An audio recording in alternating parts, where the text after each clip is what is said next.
அண்ணன் கண்ணப்பண்ண இருப்பார். ஏண்டா அவருக்கு ஒரு ஓட்டு கொடுத்துருவோம், ஒரு சீட்டை கொடுத்துருவாங்க. ஒட்டுமொத்த கோணாரையும் கொண்டு போய் அடவு வச்சிருவார். அடவு வச்சு அவர் அவர் பிள்ளை குட்டி மாமே மச்சான் நல்லா இருப்பான். ஆனா கோணார் புறம் கொத்தடிமையா இருப்பான். இப்படியே கொத்தடிமையா வச்சவர் தான் அண்ணன் RSS ராஜகண்ணப்பன்.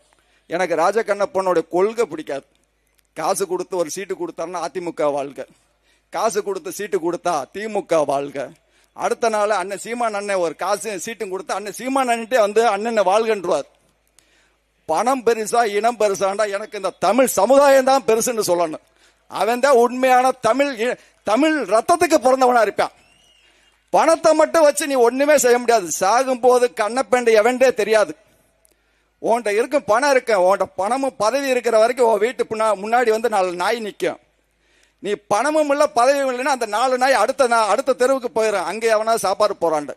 நிரந்தரமாக ஒரு மக்களை நேசிக்கக்கூடிய தலைவன் தான் எங்களுக்கு வேண்டும். அண்ணன் RSS ராஜகண்ணப்பன் விட்டுட்டு போனதுக்கு அப்புறம் இந்த மக்களை காப்பாற்றக்கூடிய யாரும் இல்லை என்பதற்காகத்தான் நான் இந்த சமுதாயத்திற்கே வந்தேன். ஏன்னா இன்னைக்கு எல்லா பேருமே சொல்லுவாங்க, நான் இந்த சமுதாயத்தோட யாதவர்னு சொல்லிட்டா எல்லா பேருமே தமிழன் ஆயிட முடியாது. யாதவர்னு சொல்ற அத்தனை பேருமே கோணாரா இருக்க முடியாது. ஏன்னா அவன் பூராமே கிராஸுக்கு பிறந்தவன்.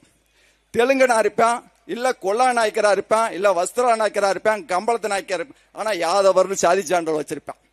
இதை நான் கண்டுபிடிச்சிட்டேன். என்னடா நம்மளுக்கு போன் அடிக்கிறாங்க, ஆனா நானும் யாதவர்னா சரி யாதவர்னா கோணாரா இடையரா ஆயரா, என்னடா நீ என்ன சமுதாயத்துக்குள்ள சொல்ற? அண்ணே நான் கொல்லா நாய்க்கிறேன்னு, அண்ணே நான் வஸ்திரா நாய்க்கிறேன், அண்ணே நான் நாயுடு ரெட்டியாருக்கு எல்லாம் இந்த கோணாரோடைய சமுதாயத்திற்கான சாதி சான்றிதழை வாங்கி கொண்டிருக்கிறாங்க. அப்ப நம்ம இதுக்கெல்லாம் காரணம் யாரு? அண்ணன் சீமான் அண்ணன் என்ன சொல்றாரு? நீங்க கோணாராகவே இருங்கள். கோணார் என்றால் இழிவு சொல் அல்ல. கோன் என்றால் அரசன். அரசன் என்றால் என்ன? நம்ம இந்த நாட்டை மக்களையும் ஒன்றுபடுத்தக்கூடிய ஒரு தகுதியான அரசனா இருக்க முடியும்.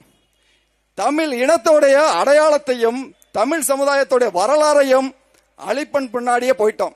இனிமேல அண்ணன் நிக்கிறாரு திமுகவில், எங்க சித்தப்பா நிக்கிறாரு, எங்க பெரியப்பா வைக்கிறாங்கன்னு நீங்க ஓட்டு போட்டீங்கடா, கடைசியில் நீ உன் பிள்ளையும் இருக்காது, உன் குட்டியும் இருக்காது, எல்லாத்தையும் என்ன பண்ற மதுவை ஊத்தி கொள்ளுவான்.